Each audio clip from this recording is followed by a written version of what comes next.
ये जो मच्छर होता है ये हमें कहीं से भी ढूंढ करके आ जाते हैं और हमें बाइट करते हैं।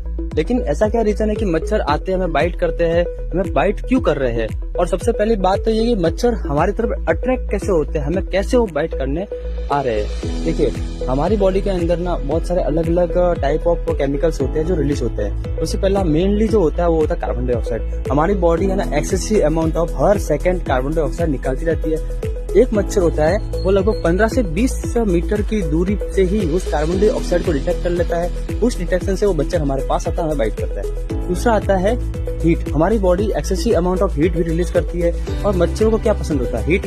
हाँ, अब मच्छर जैसे उस हीट को डिटेक्ट करेगा, मैंने देखा होगा कि ज्यादा गर्मी होती है या फिर ज्यादा समर के अंदर मच्छर हमें ज्यादा बाइट करते हैं। एक और आता है कि हमारी बॉडी, जो भी इंसान जो ज्यादा पसीना आ रहा है, मतलब ज्यादा एक्सरसाइज कर रहा है, ज्यादा एक्सरसाइज करने से उसकी बॉडी के अंदर से स्वेट निकलेगा और उस स्वेट के अंदर होगा लैक्टिक एसिड। और लैक्टिक एसिड जो होता है वो मच्छरों का फेवरेट डिटेक्टिंग एजेंट होता है, एक तरीके से कह सकते हैं हम लोग। तो मच्छर उस लैक्टिक एसिड को भी डिटेक्ट करके आपको बाइट करते हैं। कोई इंसान जिसने एक्सरसाइज की हो एक्सेसिव अमाउंट में और जब रेस्ट कर रहा हो तो उन्हें मच्छर आके बाइट करते हैं। रीजन ये तो हीट निकल रही है, मेनली कार्बन डाइऑक्साइड भी निकल रही है और उसके साथ में स्वेट ग्लैंड्स मतलब लैक्टिक एसिड का प्रेजेंस होने से मच्छर उसे बाइट करता है। अब तो हमने ये समझ लिया कि मच्छर में बाइट कैसे कर रहा है, मतलब क्या डिटेक्ट कर रहा है। लेकिन मच्छर में बाइट करता क्यों है, उसका पीछे रीजन है कि देखो, सारे मच्छर में बाइट नहीं करते।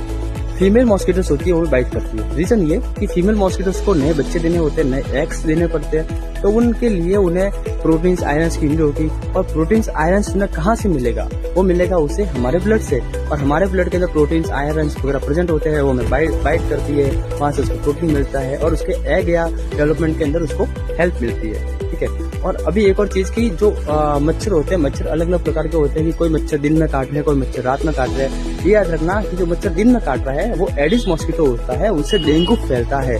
दिन में काटने वाला मच्छर एडिस मॉस्किटो, और अगर रात में कोई मच्छर काट रहा है वो होता है फीमेल एनाफिलिस, उससे फैलता है ना मलेरिया। तो आज के बाद याद रखना, दिन में मच्छर काट रहा है तो डेंगू फैलेगा, रात में मच्छर काट रहा है वो उससे हमें मलेरिया हो सकता है। अवेयरनेस जरूरी है। हमारे आसपास पानी, जो खराब पानी है उसको साफ करके रखो या मॉस्किटो कॉइल्स चलाओ। ऐसे हम अवेयर करके हम हमें बॉडी को सेफ रख सकते हैं। ऐसे ही साइंस के फैक्ट्स को जानने के लिए चैनल को सब्सक्राइब करें।